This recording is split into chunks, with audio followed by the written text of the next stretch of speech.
si vous n'avez pas de psychologie, autrement dit, si vous n'avez pas de psychologie évolutionnaire, vous ne pourrez pas faire de la médiumnité évolutionnaire.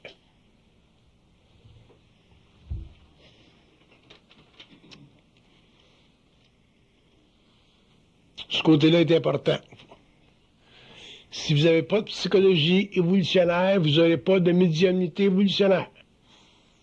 Parce que la médiumnité évolutionnaire est un sous-produit de la psychologie évolutionnaire.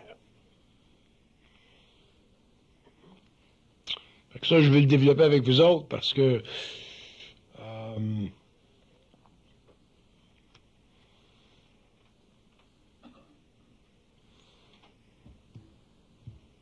c'est important que l'homme réalise ou l'individu réalise s'il est prêt à en faire de la médiumnité évolutionnaire.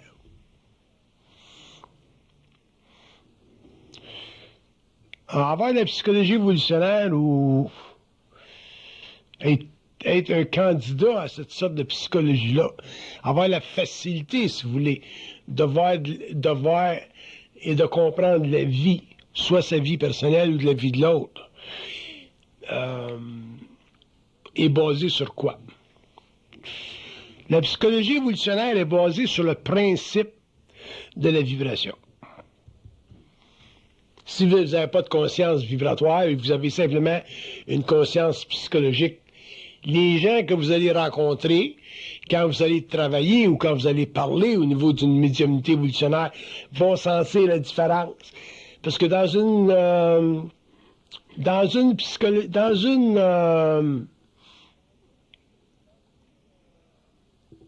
une personne qui a une psychologie évolutionnaire ne parle pas comme une personne qui a une psychologie normale. Ça parle pas pareil, ça s'exprime pas pareil, ça traite pas du problème pareil.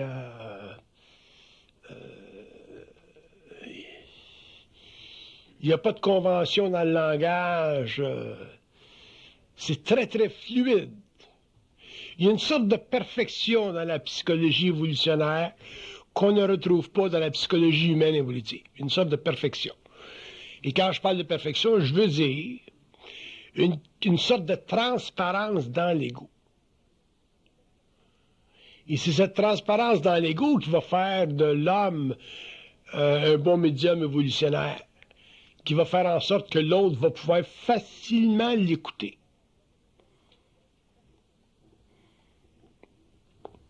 C'est très facile à un ego d'écouter un autre ego s'il y a une transparence. Mais s'il n'y a pas de transparence, et surtout si vous parlez à des gens qui ont un certain niveau d'évolution, ils vont voir à travers votre psychologie, ils vont voir que vous n'avez pas de psychologie évolutionnaire, et ils vont savoir que vous ne pouvez pas faire de médiumnité évolutionnaire.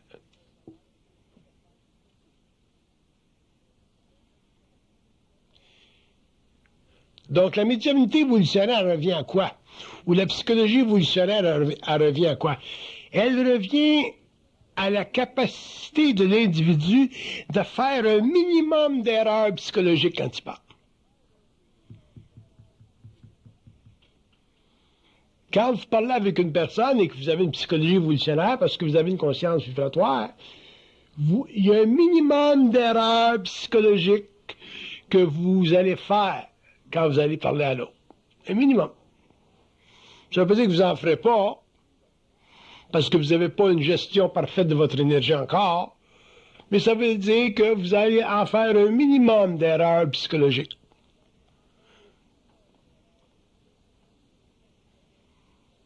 Et le minimum d'erreurs psychologiques sera basé sur votre transparence. Si vous n'êtes pas transparent, si vous êtes spirituel, ou si vous voulez aider l'humanité, ou si vous êtes trop gung-ho pour aider les autres, whatever, à ce moment-là, ça va se sentir, puis il va y avoir des erreurs dans votre psychologie. Alors, pour moi, qu'est-ce que c'est une erreur? Une erreur, pour moi, c'est une incapacité de l'ego de faire la gestion de son énergie pour que l'autre ego ne perçoive pas qu'il est intelligent.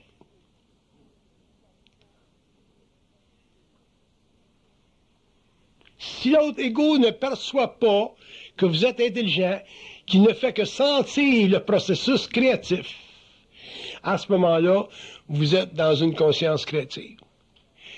Mais si l'autre ego perçoit que vous êtes intelligent, c'est parce que vous créez l'impression d'intelligence, il y a un choix des mots, il y a une formulation dans votre langage qui est colorée par votre conscience égoïque, et automatiquement, l'autre va savoir que, ou va sentir que vous êtes dans une psychologie normale. Psychologie évolutive, culturelle.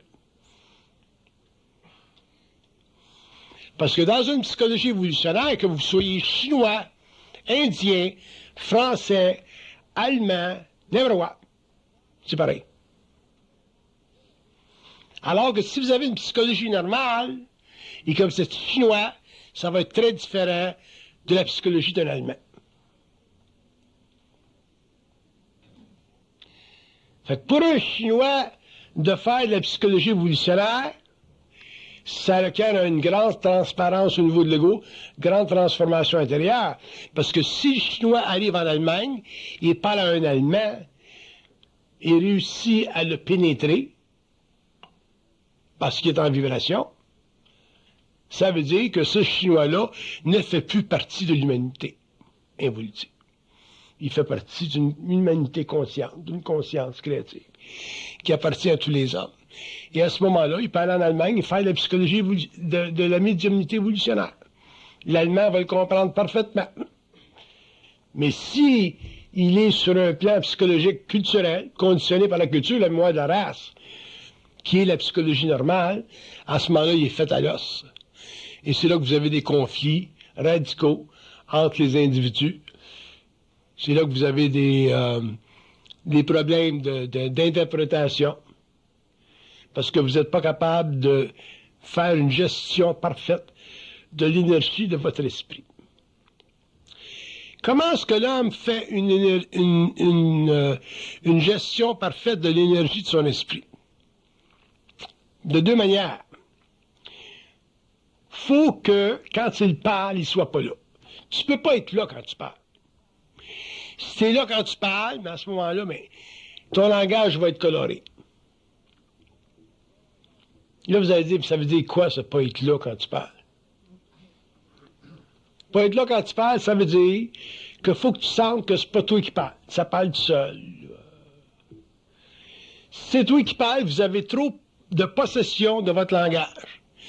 Si vous avez trop de possession de votre langage, vous aurez une psychologie normale, mais vous n'aurez pas de psychologie évolutionnaire. Vous parlez sur le plan de l'âme, vous ne parlez pas sur le plan de l'esprit. En parlant sur le plan de l'âme, vous allez amener toutes vos insécurités là-dedans. Et en amenant vos insécurités là-dedans, mais ils vont ressortir quelque part au cours de la conversation. Puis au cours de la conversation, la personne va réaliser que vous n'êtes pas en vibration, il y a des erreurs psychologiques qui se produisent, l'âme n'est pas en syntonicité avec l'esprit, puis l'esprit n'est pas capable de dire ce qu'il veut.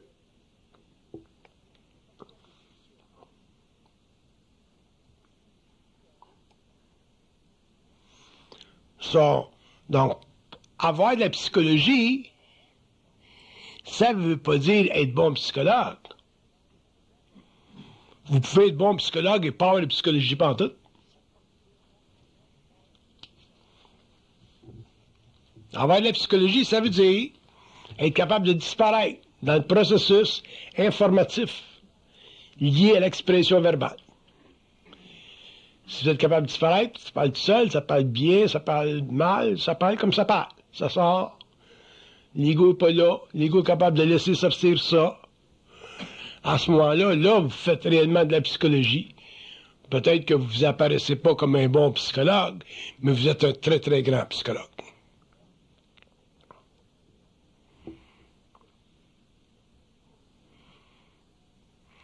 Donc, la psychologie, c'est la science, ou ça devrait être, ou ça deviendra, la science de l'esprit, et non pas une science de l'ego, basée sur des structures antiques qui sont conformes à l'ignorance occulte de l'ego.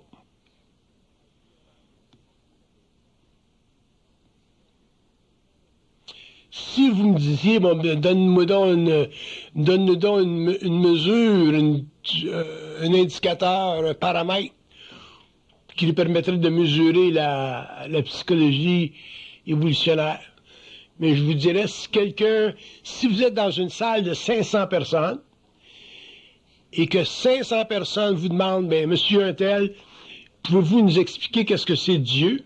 Vous devriez être capable d'expliquer à 500 personnes différentes, 500 manières différentes de comprendre qu'est-ce que c'est Dieu, en fonction de leur capacité personnelle d'interpréter votre procès verbal. Tu ne peux pas expliquer Dieu à 2 personnes de la même façon, parce que 2 personnes ne sont pas construites pareillement de la même façon. Fait que si tu parles avec un jésuite, tu expliques Dieu à sa façon. Si tu parles au pape, tu expliques Dieu à sa façon, pour que lui puisse te comprendre. Tu parles à un religieux, tu expliques Dieu pour que lui puisse te comprendre. Si tu parles à un homme dans le monde, tu expliques Dieu pour que lui puisse te comprendre. Et finalement, tu expliques Dieu à tout le monde pour qu'il en arrive finalement à comprendre que ça n'existe pas. Mais pour en arriver à expliquer à quelqu'un qui croit en Dieu que Dieu n'existe pas, vous allez être obligé d'être très, très, très habile avec les mots. Parce que tout le monde veut croire en Dieu. Ça fait partie de la psychologie normale.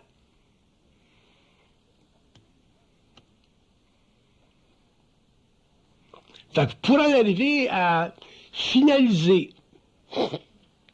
un contrat-verbal avec un être humain qui croit, par exemple, en un concept aussi élevé ou sacré que Dieu, dépendant de l'appartenance raciale à laquelle il est lié, ça va vous demander du génie. Puis du génie, c'est quoi? Dans le sens créatif du terme. C'est de la non-appartenance à la forme. C'est votre capacité de canaliser une vibration sans jamais être impliqué dans le mouvement créatif de la forme. À ce moment-là, ben, vous allez sortir et dire des choses à la mesure de l'individu, ou ces 500 individus-là dans une salle, il n'y en a pas un qui va recevoir la même réponse, puis ils vont tous comprendre la même affaire.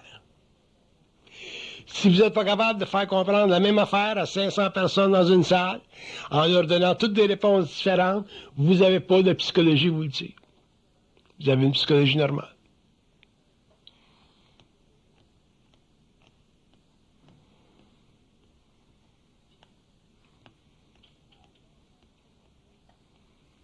C'est seulement par vibration que se décompose la signification des mots. Sans vibration, les mots ont une signification. Par vibration, la signification des mots se décompose. Et quand la signification des mots est suffisamment décomposée, tout ce qu'il reste à la forme, c'est l'esprit de la forme. Un petit peu comme la différence entre un parfum et l'esprit de parfum.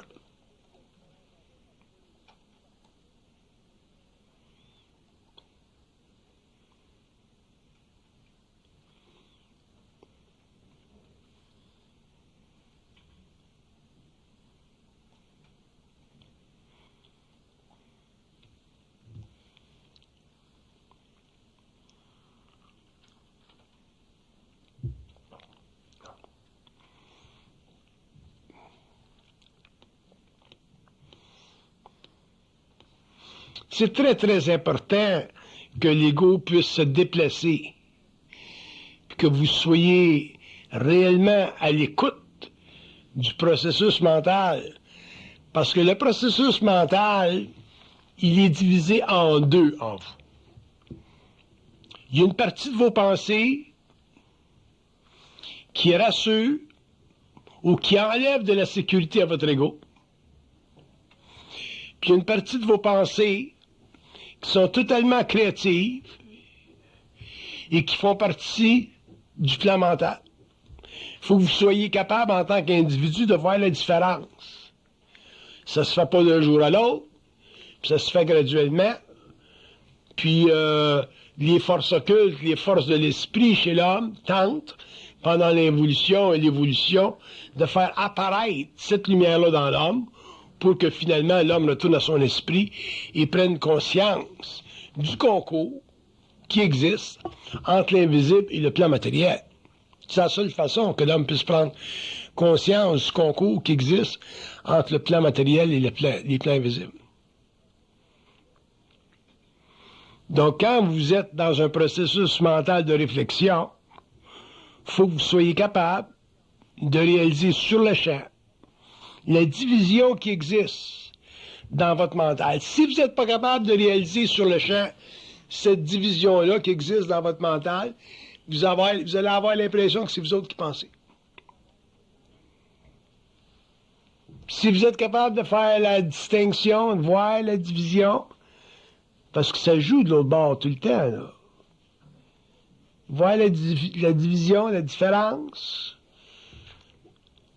à ce moment-là, ben, vous allez réaliser qu'il y a une sorte de manipulation. Puis une fois que vous allez réaliser qu'il y a une sorte de manipulation, vous allez la voir, la manipulation. Puis quand vous allez la voir, la manipulation, vous allez en être libre. Là, la conscience vibratoire commence là. Après ça, ben, c'est un jeu d'enfant, puis ça se développe, vous allez vous habituer au cours des années, puis un jour, ben, ça devient une seconde nature. Mais il faut que vous deveniez conscient quelque part dans le développement, quand dans le passage de l'évolution, de la conscience involutive à la conscience évolutive, ou dans le passage de la conscience psychologique à la conscience purement évolutionnaire, il faut que vous soyez conscient de la division dans votre mental. Bon, dépendant du plan avec lequel vous êtes en relation, dépendant de votre source, dépendant de l'expérience de votre double, dépendant de sa capacité de réellement vous jouer des games, dépendant de sa capacité de vous éclairer, puis en même temps, vous créez l'impression qu'il ne vous éclaire pas,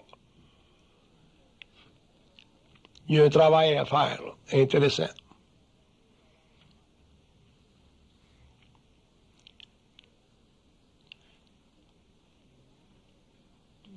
Parce que le double, en général, à moins que vous ayez qu'il y ait des raisons particulières, là, ben en général, le double va vous dire hey, « c'est moi, je suis là, je m'appelle tel nom, c'est moi qui te parle. Tu me reconnais-tu? » Il parle pas de même. Parce qu'ils sont obligés, pour des raisons d'équilibre de votre énergie, de conserver intact votre esprit. Pas que vous craquiez et qu'on ne vous retrouve pas à grande bâtisse. Fait que d'ailleurs, c'est pour ça que l'évolution a été très lente. Le développement de l'ego, ça s'est fait graduellement. Puis le retour à la source, qui va être la transparence de l'ego au cours des siècles à venir, ça va se faire graduellement. C'est parce que justement, faut que l'homme travaille, faut que l'homme vive, il y a des choses à faire. Et son ego ne doit pas être trop rapidement transmuté, c'est-à-dire qu'il ne doit pas vivre trop de chocs tout de suite en relation avec l'invisible. Alors, dans le processus de vos pensées, tous les jours, n'importe quand, il faut que vous soyez capable de discerner que il y a une partie de vos pensées qui sont personnelles, puis il y a une partie de vos pensées qui sont prépersonnelles. C'est un dosage, ça. Bon, on pourrait dire d'un initié qu'un initié, c'est un gars, ou un être humain, ou une femme, whatever, qui a un ratio de pensée prépersonnelle plus élevé qu'une personne normale, qu'un profane. Tandis qu'une personne normale a un ratio de pensée personnelle plus élevé que de pensée prépersonnelle.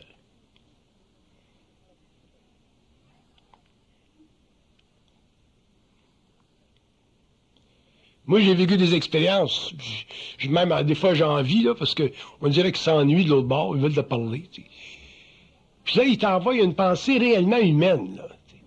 Réellement humaine. Puis, moi, tu m'envoies une pensée humaine, je la vois tout de suite. Alors, je dis, qu'est-ce que tu veux, là?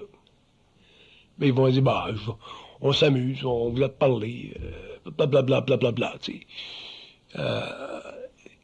Où ils vont dire, ah, t'es pas mal vite. Pour l'avoir catché, celle-là, il faut être vite. T'sais. Là, ils essaient de se mettre de bonne humeur avec moi, ou de me rendre de bonne humeur avec eux autres. T'sais. Mais tu vois que le travail, il se fait constamment, même chez les initiés, le travail se fait. Ils t'en envoient une petite vite, là, pour voir si tu vas catcher celle-là. Ils t'envoient une pensée qui est réellement personnelle, là. Puis il faut que tu sois capable de voir que c'est encore eux autres qui jouent à la game. Puis dans le fond, la pensée, elle est prépersonnelle, mais ils l'ont colorée à un tel point que si tu es inconscient, tu penses que c'est toi qui penses de même. Oui. Pourrais-tu me donner une définition pour nous autres d'une pensée prépersonnelle?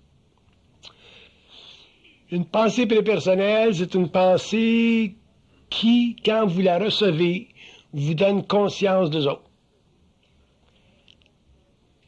Une pensée personnelle, c'est une pensée qui, quand vous la recevez, vous donne conscience simplement de vous-même.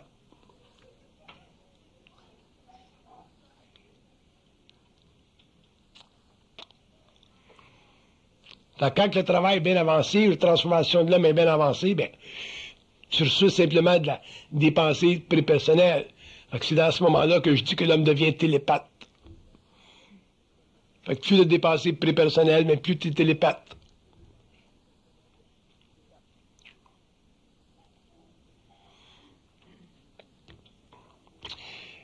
Où ils vont vous accrocher et où vous allez recevoir un ratio de pensée prépersonnelle, un ratio de pensée personnelle plus élevé que son opposé, c'est quand vous avez des problèmes.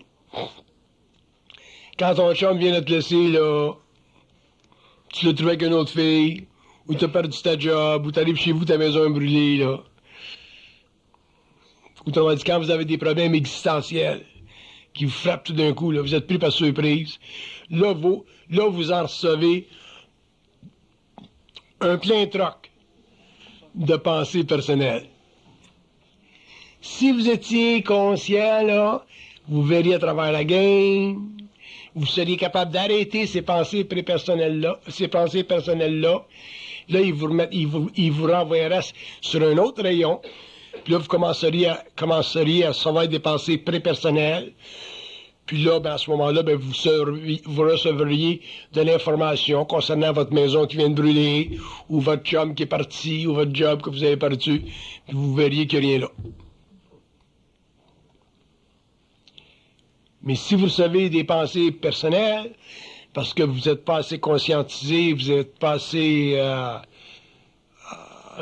de transparence de l'ego, ben à ce moment-là, ben, vous êtes victime facilement des événements qui se produisent dans votre vie, et ça, j'appelle ça l'existence. Sinon, vous ne seriez jamais en existence. Vous seriez toujours en vie. C'est pour ça que les initiés souvent vont dire, bon, l'homme en existence, c'est un mort vivant, alors qu'un homme en vie, c'est un homme vivant. Ça ne veut pas dire que tu n'auras pas de problème. La vie, il y a trop de lois d'accidents sur une planète comme la Terre pour qu'il n'y ait pas de problème. Il y en a des problèmes. Mais tu traites toujours avec des problèmes d'une façon créative. Je vous donne un exemple. Moi, je viens d'aller en Hawaï, là. J'étais allé en Hawaï pour me reposer. Fait que je pars à Montréal, j'arrive à Vancouver, parce que j'ai voulu que je divise le voyage en deux, parce que c'est trop long. Puis je pars de Vancouver, puis je m'en vais à Hawaï après ça. J'arrive à Hawaï, puis je sors de l'aéroport, je ne pouvais plus respirer. Bon, mais j'ai dit ça doit être l'avion, ça doit être le changement de température. Je me donne une couple de jours. Mais là, c'était pire. Une journée, je ne respirais plus. 2 jours, je respirais. Au bout de 3 jours, là, j'avais beaucoup de difficulté à respirer, au point où j'avais plus de plaisir d'être là. Fait que je dis à la personne qui m'accompagnait, j'ai dit, bon ben, faut que je sorte d'ici, là, en catastrophe, parce que c'est trop dur. Fait que je suis allé voir le médecin pour qu'il me donne quelque chose pour me faciliter la respiration. Puis le médecin, il dit, bon ben, les agences touristiques l'annoncent pas, ça. Mais apparemment, à Hawaï, c'est une des pires places que tu peux être si tu as des problèmes de poumons. Pourquoi? Parce que tu as la canne à sucre qui coupe encore. Puis tu as le volcan de la grosse île, là. Tu as le volcan qui est en activité depuis 1988, qui envoie des fumées dans les airs. Puis il dit, quand tu regardes ça au microscope, ces fumées-là, il y a du silicone là-dedans, c'est comme du verre. Puis il dit, il y a des gens qui viennent en Hawaï, puis qui vendent leur maison aux États-Unis ou n'importe où. Ils s'en viennent en Hawaï, puis qui ont des problèmes de poumons, puis ils ne savent pas. Puis la première chose, c'est qu'ils sont obligés de revenir chez eux. Parce que c'est pas connu du public, ça détruira l'industrie touristique. Si t'as pas de problème de poumon, ben tu t'en vas en Hawaï pour 2 semaines, tu sens rien, pas de problème. Mais il y a des gens qui vont en Hawaï, qui n'ont pas de problème de poumon, puis au bout de 14-15 ans, ils en ont. Fait que c'est intéressant. Fait que finalement, pour raccourcir mon histoire, fait que moi, je m'en allais là pour me trouver une place l'hiver parce que je ne vais plus au Mexique parce qu'il y a trop de pollution au Mexique. Puis je suis tanné des Espagnols. Puis le désordre, là, puis tout ça. J'ai plus l'âge. Fait que j'ai dit, bon, mais OK, comme j'ai bien des amis un petit peu partout, je m'ai trouvé un ami à San Diego, j'ai dit, je m'en vais chez vous, là. Il dit, viens-t'en. Bon. Fait que j'arrive chez eux, je suis resté là quelques jours. Puis là, je suis descendu dans le désert de Borrego. Là, c'est à sec, il n'y a pas de pollution. Tu sais, je reviens toujours au désert, moi. Fait que j'ai passé du temps dans le désert de Borrego. Puis je suis revenu à Vancouver, puis je suis venu à Montréal, puis à soir, je suis Mais dans le processus, j'ai rencontré des gens qui m'ont parlé d'un institut quelque part près de San Diego, qui ont un traitement là, pour le nettoyage au niveau de tes intestins, tout là. En tout cas, whatever. C'est mon partenaire qui s'occupe de ça. Mais le point est, c'est que si t'as des pensées personnelles, puis t'as pas de pensée personnelle, qu'est-ce que tu penses que tu vas penser? Tu vas penser, mais Christophe, t'as fait un voyage pour rien, t'étais là à Hawaï pour rien, tu vas tout voir le côté négatif de ton expérience, t'as dépensé de l'argent pour rien, tu t'es pas reposé, ça ne s'arrête plus, là, tu sais. Tandis que si ton ratio de pensée est plus pré-personnel que personnel, ils vont dire, ben, tu es allé à Hawaï, ça te permet d'éliminer Hawaï, t'élimines le Mexique, c'est fait, c'est un processus d'élimination. La prochaine fois, tu vas aller à l'île de Malta, quelque part, en Europe. Puis finalement, là, tu vas te trouver une place là, que tu aimes l'hiver, machin. Puis en attendant, ça te permet de trouver du monde qui vont dire, bon, va voir cette clinique-là pour tes poumons, en attendant, pour régler ton affaire pulmonaire, puis tu vas le régler avec le temps. Fait que tu reviens au Québec, tu as manqué des vacances techniquement, mais tu sais pas manqué, parce que tu n'as plus bien les affaires. Puis finalement, mais tu ne vis pas le backlash des pensées personnelles. Pourquoi? Parce que tu es télépathe avec eux autres. T'es pas existentiel. T'as pas vécu un voyage existentiel. T'as vécu un déplacement de ton corps physique. C'est plus pareil, là. C'est plus pareil. T'as découvert un autre désert près de Californie, Borrego. Tu peux aller n'importe quand, pas de problème. Fait que c'est très, très important pour l'homme de comprendre qu'il a besoin d'une psychologie évolutionnaire pour comprendre le statisme de la psychologie culturelle. Fait qu'une fois que vous aurez une psychologie évolutionnaire, ben, vous allez être très fluide dans le mental, très fluide dans vos émotions. Puis quand vous allez perdre votre chum, vous allez savoir qu'il y en a un autre qui attend au coin de rue. Quand vous allez perdre votre job, vous allez savoir qu'il y en a un autre qui vous attend. Il y a tout d'autres choses qui vous attendent.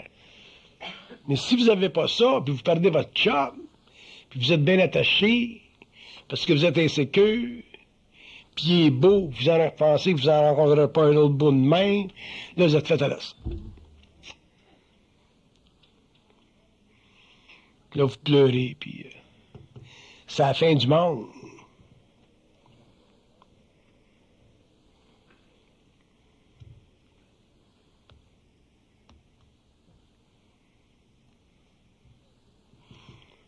Fait que pour revenir à ce que je disais tout à l'heure, pour qu'une personne fasse de la médiumnité évolutionnaire, il faut qu'il y ait de la psychologie évolutionnaire. Pour qu'il y ait de la psychologie évolutionnaire, il faut qu'il y ait un certain niveau, il faut qu'il y ait un ratio de pensée prépersonnelle plus élevé qu'un ratio de pensée personnelle. Là, ça va vous décourager un peu parce que vous allez regarder le genre de profil psychique que vous avez. Vous allez dire, hey, moi, il y a des pensées prépersonnelles, là, je n'ai pas gros, je peux pas identifier ça. Quand est-ce qu'il me parle, quand est-ce qu'il me parle pas, je suis pas trop sûr. Fait que là, je vais vous donner des petits moyens. Il y en a des petits moyens. Quand vous avez une pensée prépersonnelle qui n'est pas intelligente, il faut que vous y mettiez un arrêt. Mais il faut que ce soit un arrêt volontaire. Exemple. Supposons que vous êtes jalouse de votre chum, parce que vous l'avez vu marcher sur la rue avec votre secrétaire, avec sa secrétaire. À ce moment-là, ben, ils vont vous envoyer un chiard de pensée personnelle. Il faut que vous soyez capable d'arrêter cela, puis de questionner la pensée qui vient. La questionner, là, comme si tu parlais à quelqu'un dans ta tête. Fait que, si tu commences à vivre de la jalousie, surtout vous autres, les femmes, vous avez des écrans mentaux là, tellement développés, des vrais écrans de télévision. Là, vous allez avoir vous allez voir votre chum avec la fille, probablement vous allez les voir dans des positions qui vont vous étirer le bouchon. Fait qu'à ce moment-là, si vous avez une psychologie, si vous avez si vous faites un arrêt à cette pensée-là ou à cette image-là, vous allez voir qu'elle va arrêter. Seulement, il faut que ça soit fait volontairement. C'est-à-dire qu'il faut que vous sachiez qu'il y a quelqu'un qui vous tire la pipe. Si vous ne savez pas que quelqu'un vous tire la pipe, vous ne pourrez pas le faire. Vous allez le faire temporairement. C'est comme de la méditation, ça. Tu fais de la méditation, tu passes ta vie à méditer. Un jour, il faut que tu arrêtes de méditer. Tu ne peux pas être un méditeur toute ta vie. T'sais, médite le matin, médite le midi, médite le soir. T'sais. Médite dans la nuit, médite le matin, médite le soir. Tu viens pas au monde sur la terre pour méditer. De la connerie, ça.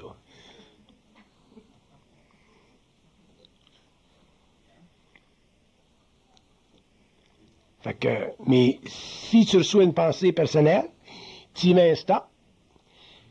Puis si tu y mets un stop dans le sens que tu sais qu'il y a une personne qui tire la pipe de l'autre bord, il y a quelqu'un qui tire la pipe de l'autre bord, vous allez voir qu'il va y avoir une modification.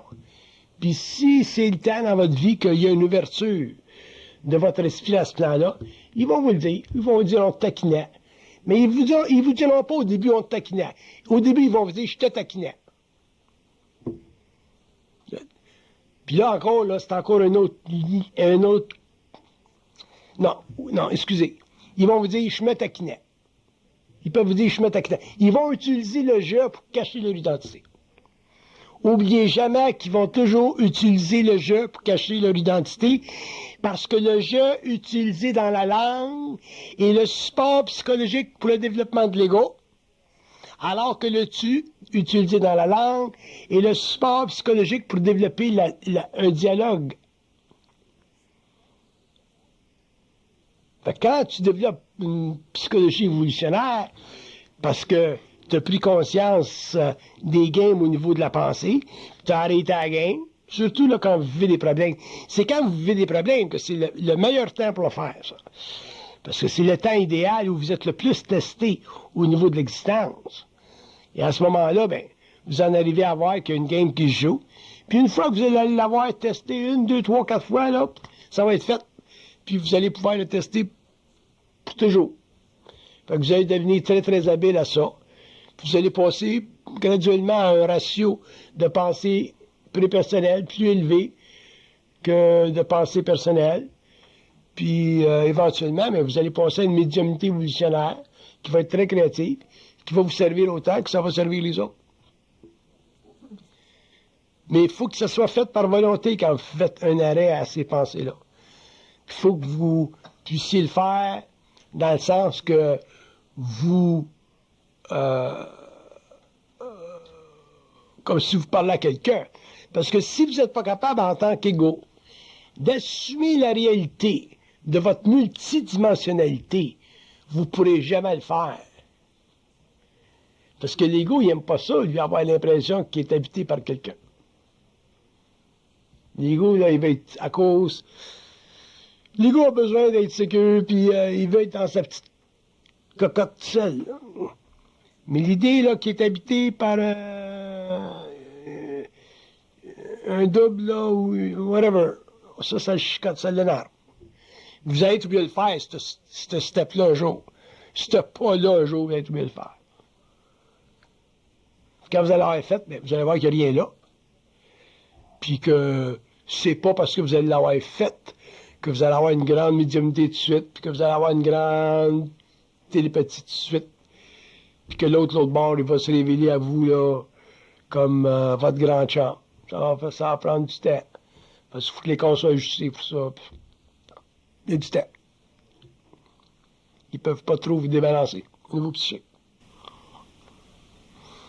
Quand tu dis qu'il faut questionner la pensée après l'avoir arrêté, le but de questionner la pensée, c'est quoi? Parce que quand vous questionnez la pensée, comment vous donner un exemple? Supposons qu'il me dirait, moi, hey Bernard Montréal, supposons qu'il me dirait dans ma tête, je suis intelligent. Supposons que je recevrais la pensée, là, je suis intelligent. Là, je sais que tu veux, là. Parle-moi donc comme du monde. Là, il sera obligé de il sera obligé de changer ça. Je suis intelligent, puis me parler comme du monde. S'ils me parlent comme du monde, ils ne peuvent pas me utiliser le mot, la phrase « je suis intelligent », parce que ça, c'est coloré, c'est totalement égocentrique. Fait que je vais dire, bon, ben, change ma phrase. Je la oui, la game. Puis là, ils vont dire, bon, ben, il y a un processus d'individualisation créative qui se fait, là. Ils vont dire, l'intelligence est en haut. Ils vont la rendre prépersonnelle, la phrase. Fait que s'ils me disent, bon, ben, le processus d'intelligence créative est en marche, là, je comprends. J'ai pas de problème avec ça. Mais s'ils me disent, je suis intelligent, là, je sais que le ratio de pensée personnelle est plus élevé que le ratio de pensée prépersonnelle. Là, je sais qu'ils sont en train de me jouer une petite pipe. Là, je sais qu'ils veulent me laisser dans l'illusion que c'est moi qui pense ça. Puis il est trop tard. Je suis plus capable de penser ça. Tu comprends-tu? Oui. Dans un sens pratique, pourrais-tu nous donner un exemple là, des pensées qui peuvent venir d'autres personnes qui ont de la misère à des pensées qui peuvent lui venir. Elle pense que c'est elle qui a de la misère. Donc, dans le fond, c'est sûr qu'il y en a un côté. Je me donne que c'est difficile. Là. Mais, La raison que vous fumez, c'est parce que tant qu'ils vont utiliser la pensée de fumer, mais vous allez fumer. Tu sais, c'est tout connecté ensemble, ça. Puis,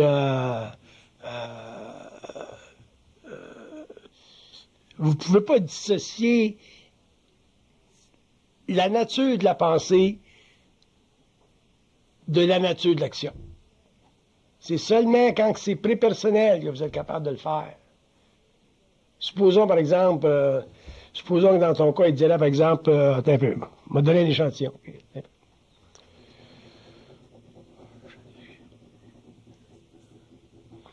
Bon, supposons que tu sois dans ta tête, ouais, t'es dans un contrat avec quelqu'un, là, puis tu fais des affaires avec quelqu'un, puis tu sois dans ta tête, ouais, il est pas bien vite. Il comprend pas bien vite. Cette pensée-là, c'est une pensée personnelle. C'est un jeu, ça.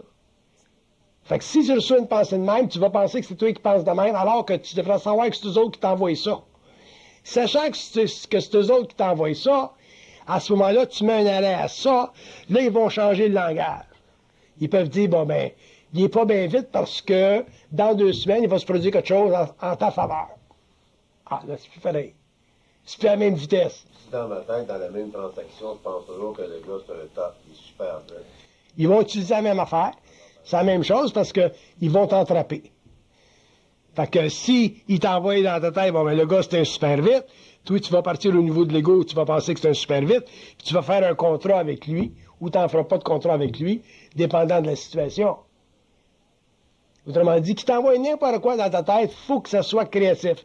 Si c'est pas prépersonnel, donc créatif, ça va être personnel, et c'est comme ça que l'homme se fait entraper dans la vie tout le temps. Ça veut dire quoi, ça? Pour encore raffiner la réponse, ça veut dire qu'eux autres, sur le plan mental, ils ne sont pas capables de te parler négativement d'un être humain. Sur le plan astral, ils sont capables de le faire. Sur le plan mental, là, ces êtres-là, un double, whatever, ces êtres de lumière-là, ne sont pas capables quand on est conscient d'eux autres. Parce que quand tu es conscient d'eux autres, tu n'es pas en expérience planétaire. Et si tu n'es pas en expérience planétaire, donc si tu ne vis pas ta relation avec eux autres sur le plan de l'âme, mais tu la vis sur le plan de l'esprit, ils sont obligés de te parler conformément aux lois cosmiques. Et conformément aux lois cosmiques, ça veut dire éclairer ton intelligence. Puis éclairer ton intelligence, ça veut dire te mettre toujours en situation créative par rapport aux hommes. Tandis que sur le plan de l'âme, sur le plan astral, ils peuvent jouer n'importe quel game pour te mettre en expérience d'âme. Puis c'est pour ça que l'évolution sur la Terre a été absolument abominable, que les hommes ont souffert d'une manière atroce pendant des siècles, et que c'est seulement avec l'évolution de la conscience, puis de la psychologie, d'une nouvelle psychologie, que l'homme va pouvoir en arriver finalement à retourner à la source, puis réellement comprendre le dilemme de sa conscience involutive. Fait que la conscience, autant c'est simple, c'est clair, puis c'est net, autant ça peut être embrouillé, confusant, puis merdique. Est-ce qu'au niveau de la vibration, ils peuvent nous doubler comme ça? Ils peuvent... Ah, ça c'est intéressant.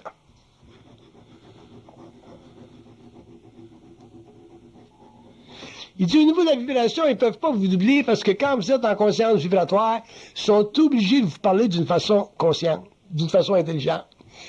Autrement dit, ils ne peuvent pas vous amener à une conscience expérimentale. Toi, tu me poses la question, là, puis là, je vais tout de suite à l'écriture et j'ai la réponse. Ils sont obligés ils n'ont pas de choix.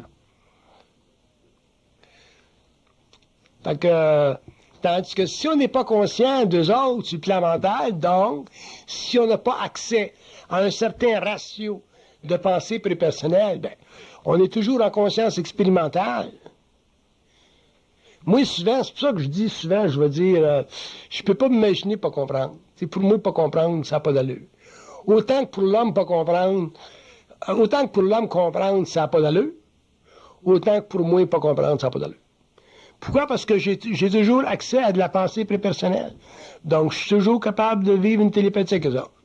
Mais ça demande une transmutation de l'ego, ça demande une conscience de leur présence. Si vous n'êtes pas capable, puis je vous le dis, si vous n'êtes pas capable de supporter psychologiquement le fait d'être inhabité par votre esprit, habité par votre esprit, inhabité c'est en anglais, le fait d'être habité par votre esprit, je ne parle pas de posséder, là, je parle d'être habité par votre esprit. À ce moment-là, ben, vous allez avoir la difficulté à dealer avec ça parce que si vous aviez un haut ratio de pensée prépersonnelle et que vous n'étiez pas conscient de votre esprit, vous seriez des êtres diaboliques. Parce que vous auriez une conscience de votre intelligence et vous développeriez un orgueil tellement vaste que vous seriez dangereux. Un homme comme moi, c'est techniquement un homme dangereux. Pourquoi? Parce que, ayant accès à de l'information, pour moi-même ou pour d'autres, à n'importe quelle échelle, si tu n'es pas conscient que ça vient d'ailleurs, ça, ben, tu développes un ego tellement grand qu'éventuellement tu tombes dans la magie noire, tu veux faire le contrôle du monde, tu veux développer des sectes, je sais pas moi, le pouvoir. Tu deviens un être qui a grande soif du pouvoir. Puis c'est pour ça que dans le processus de développement de la conscience créative, le moindre recherche, le moindre appétit que vous pouvez avoir pour le pouvoir, ils vont vous le détruire. Comme même ça prendrait 10 ans, 15 ans, 20 ans, ils vont vous mettre la batterie à terre. Mais c'est pas justement pour cette raison que l'homme se retente le pouvoir par rapport à son insécurité. Mais l'homme cherche le pouvoir parce que l'homme n'a pas conscience de la source. Fait que si tu n'as pas conscience de la source, ben, tu cherches le pouvoir puis tu en veux plus parce que tu penses que ça fait partie de ton talent. Tu sais. Ça nous sécurise. Le pouvoir nous sécurise, puis la conscience d'être habité ne nous sécurise pas. Il faut que ce soit le contraire. Il faut que là, on arrive à être sécurisé par la conscience d'être habité et insécurisé par le pouvoir. Moi, être habité par eux autres, je trouve ça absolument merveilleux. Parce que c'est la réalité multidimensionnelle de la conscience humaine. Parce que la recherche du pouvoir, c'était dangereux. Puis d'ailleurs, mon expérience au cours des 30 années où j'étais dans le public, mon expérience m'a démontré que la conscience créative détruit toutes les bases de son pouvoir sur le plan matériel. Fait qu'aussitôt qu'elle avance, elle détruit, puis elle dépense, puis elle détruit. Pour que l'homme apprenne à ne pas rechercher le pouvoir. Que l'homme apprenne à travailler dans le vide créatif de sa conscience, puis qu'il en arrive à travailler avec sa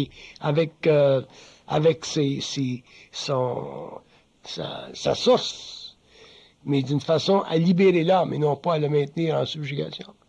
Parce qu'oubliez pas que le pouvoir, ça fait partie de l'évolution. Quand on parle des forces lucifériennes sur la Terre, oubliez les forces lucifériennes dans le sens judéo-chrétien du terme, là. Prenez dans le sens ésotérique occulte du terme. Les forces lucifériennes sur la Terre sont des forces qui ont utilisé le pouvoir pour la domination de l'homme, autant sur le plan matériel que sur le plan des morts. Moi, je parlais des morts dernièrement, là, parce que je faisais une médiumnité avec des morts. Puis, au début, il n'était pas tellement intéressant à me parler, parce qu'il avait peur de moi un petit peu. Mais après une demi-heure, il était content de me parler. Parce que, premièrement, il savait que je les connaissais, je connaissais leurs conditions. Puis, quand j'ai commencé à leur faire comprendre là, comment était structuré leur monde en relation avec les grandes forces cosmiques qui les dominent, là, dont les forces lucifériennes, les forces sataniques, je te jure qu'ils étaient contents de parler avec un petit cul sur la planète Terre. Ils étaient contents. Parce qu'ils n'ont pas accès à cette information-là. Ils ont pas. Les morts sont extrêmement limités dans leur monde. Puis ils sont constamment contrôlés. Puis l'homme ne sait pas ça. Fait que ces êtres-là, même dans l'astral, il y a de la souffrance. T'sais. Puis même sur les hauts plans de l'astral, les maîtres spirituels ou les êtres avancés qui vont dans les hauts plans de l'astral, éventuellement ils réalisent qu'il y a beaucoup de domination. Puis cette domination-là, bien, ils commencent à le réaliser de plus en plus. C'est pour ça qu'éventuellement, l'astral va s'effondrer. Mais ça, quand il va s'effondrer, c'est l'humanité qui va avancer. Puis ça, c'est non. Oui. Alors, on dirait des fois, c'est pas toujours évident de questionner la pensée. On dirait des fois, on réalise, en tout cas moi, on dirait que je réalise même pas que je pense que l'affaire. Je veux dire moi, ou en tout cas, j'imagine qu'il y en a d'autres. En quel sens? Mais, je vais, mettons, tu sens mal, mais tu sais pas, c'est pas clair la pensée qu'il y a ou...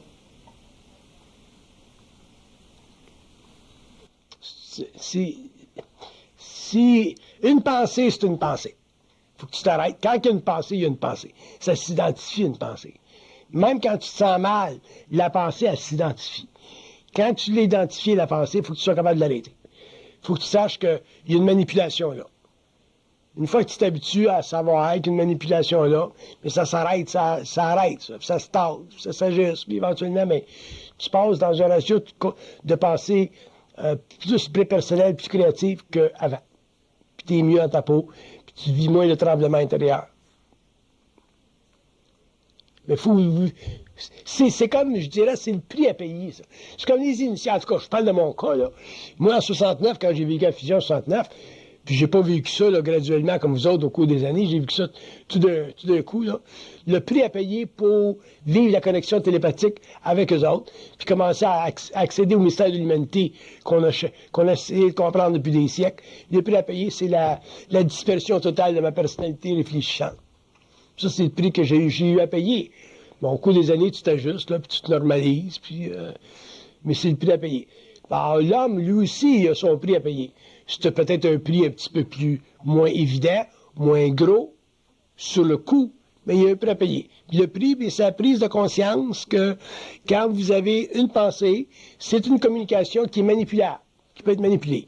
Puis c'est ça, je vous dis, quand vous vivez des expériences difficiles, c'est là que vous êtes le plus proche à comprendre puis à saisir la manipulation de ces pensées-là.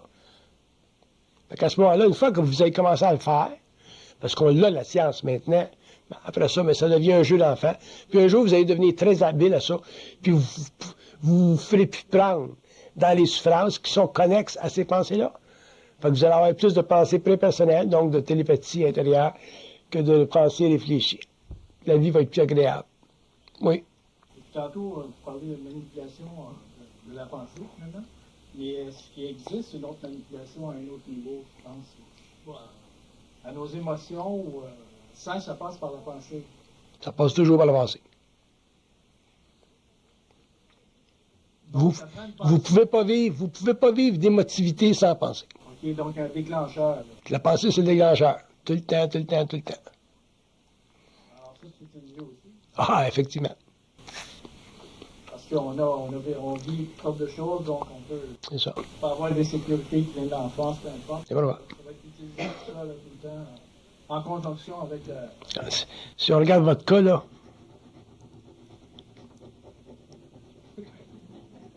il dit on peut utiliser n'importe quoi avec lui, parce que des fois, il agit comme un petit gars. Ils vont vous prendre là. Ça veut dire qu'ils vont vous prendre dans votre bonhomie, dans votre spiritualité, dans votre gentillesse, puis ils vont vous jouer un coup cochon. C'est comme ça qu'ils vous accrochent. Là, vous tombez dans le piège, et ainsi de suite.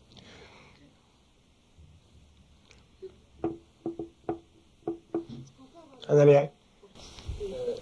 Pour la femme, est-ce qu'il est plus difficile pour elle d'accepter d'être alitée en raison de. Elle a probablement plus souffert d'être moins dans la matière. OK.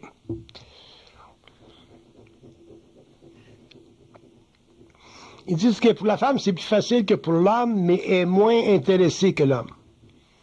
L'homme, lui, dans un sens, il aime ça être habité, puis quand est-ce que je vais être habité, puis moi, ça être habité. Tandis que la femme, elle, la femme est moins gong. La femme est plus sage que nous autres. Nous autres, on est réellement des cons. La femme, elle est plus sage, elle est plus posée, elle est moins énervée. Elle n'a pas le complexe messianique, la femme. Tandis que nous autres, on veut tout être des initiés, là, puis on veut regarder dans le bout de cristal. Tandis que la femme, la femme est définitivement plus intelligente que l'homme.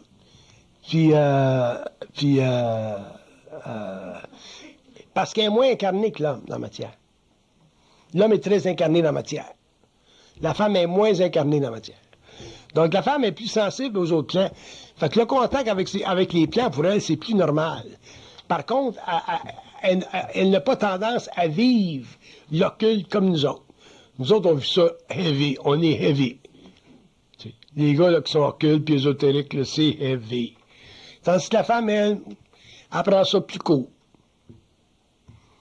C'est pour ça, d'ailleurs, que c'est la femme qui va libérer l'homme, c'est pas l'homme. L'homme n'est pas libérable tout seul. Mais la femme, elle va le libérer. Bon gré, mal gré, elle va le libérer. Quand elle va devenir intelligente d'elle-même. Oui. Quand la femme te fait une chicane pour un petit détail à noter, il faut te libérer. Si on regarde ton cas à toi, là.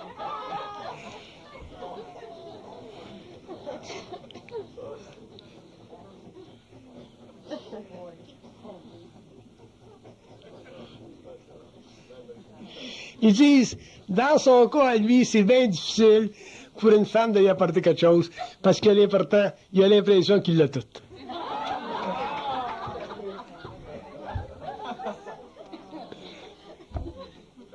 Oui. C'est drôle de voir mon thème à répondre. Quand le petit détail, tu sais, juste t'envoies, il fait beau, une belle journée, que ça. La femme que tu as regardée il y a 2 semaines, on va te parler de ça. Commence maintenant ça. Dans le couple, souvent, Ouais. il va arriver une chicane, des fois une grosse crise de chicane, Ouais. à cause d'un petit détail bien anodin. La plupart du temps, c'est pour ça plus tard. Ouais. Le gars, lui, il s'en va, il a une belle journée, là, que c'est le dimanche, c'est samedi, n'importe quoi.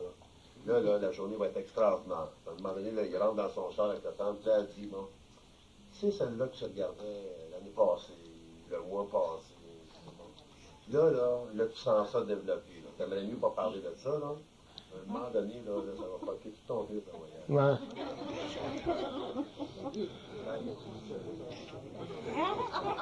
Là, ils font des farces.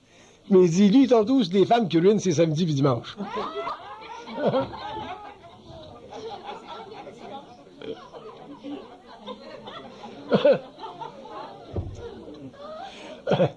La femme, c'est la femme. Tu sais, la femme, c'est la femme. Je demande ça parce que tu parles de la grande intelligence de la femme. Je le sais que souvent elle est très intelligente. Et dans ces petits détails-là, comment t'expliques ça? C'est intelligent de faire une chicane pour un petit détail. C'est vous autres qui pensez qu'elle parle de petits détails. Elle parle d'autres choses que de petits détails quand elle parle de ça. Elle veut vous amener ailleurs que dans le petit détail. Bon, on ne pourrait pas penser dans une journée qui pleut. C'était la fête du samedi et du dimanche.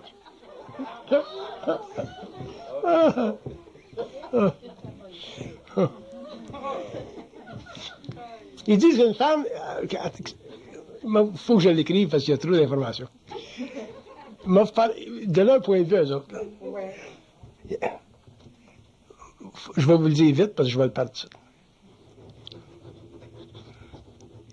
Il dit la femme est plus intelligente que l'homme parce qu'elle est moins impliquée.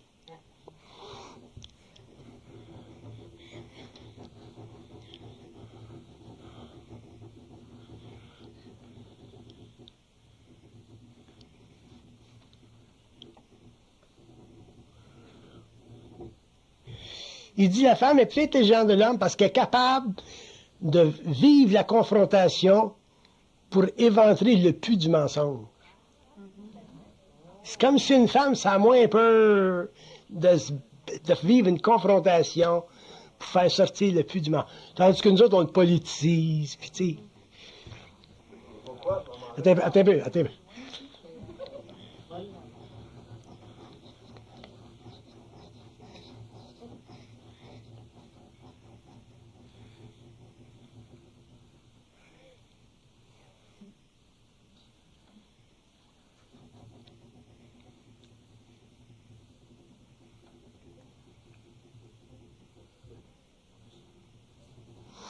Il dit être intelligent parce qu'il dit est capable de facilement comprendre les revers de la psychologie du monde. Ce qu'il veut dire par ça, je pense, c'est que la femme t'y amène des roses, mais elle va aller voir en arrière de la rose. Pourquoi est-ce que tu y amènes une rose? Tu amènes-tu une rose parce que tu es allé avec une autre femme hier, puis tu te sens coupable? Ah, tu amènes-tu un cadeau parce que tu veux que... Tu comprends dire? Elle est capable, elle va toucher. Puis le quatrième maître, il dit c'est ça qui brise les samedis et les dimanches. Bernard, si la femme elle aime ça éventrer le mensonge, là, aller chercher le but du mensonge, pourquoi que les hommes qui mentent aux femmes réussissent plus que les hommes qui mentent pas aux femmes? Pourquoi?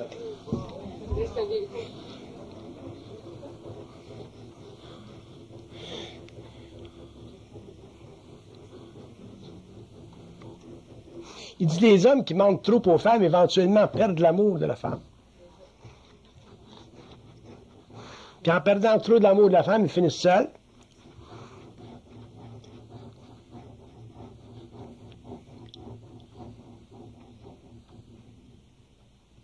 Puis perdre l'amour de la femme dans la vie, là, quelqu'un là, qui perd trop de l'amour de la femme ou de l'amour de la femme dans la vie, il dit c'est perdre un grand ingrédient de la conscience planétaire. J'ai l'impression que tu parles de la femme dans le vie. Bon, mais je parle de la femme. Il faut le regarder de leur point de vue, là. Quand je ferai le livre sur la femme, mais là, il faut regarder ça d'un côté plus proche, parce que je pourrais donner des exemples. Mais, écoute bien ça. Il dit, la femme est plus proche de nous autres que vous autres. La femme est plus proche des autres que nous autres, on l'est. Ça, tu me dis depuis longtemps, pour moi, ça m'apparaît très, très, très possible, je ne sais pas. Hein? Mais il y a une chose de certaine, c'est que, moi, au moment où je te parle, là, il y a quelqu'un proche de moi, mon fils, là, puis là, il va rencontrer une fille. Là, puis il ne sait pas s'il doit y mentir ou être correct. C'est un gars correct. Tu comprends ça? Mais il voit son cousin que lui, il va chercher toutes les femmes qu'il veut, il lui dit ce qu'il veut l'entendre. Comprends-tu? Ce qu'il entend. OK.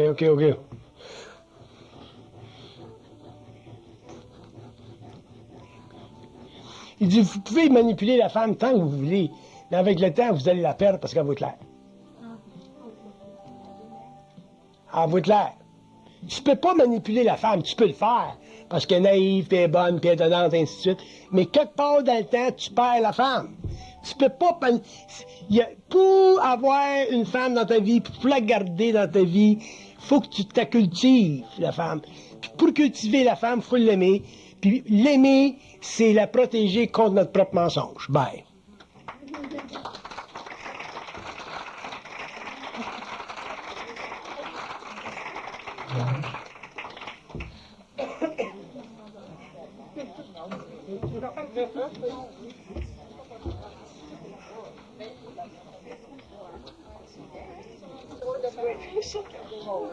Mais la conversation, peut-être de finir.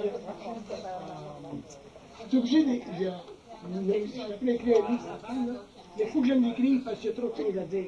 Il y a trop de choses à dire sur la femme. La condition de la femme, l'évolution de la femme.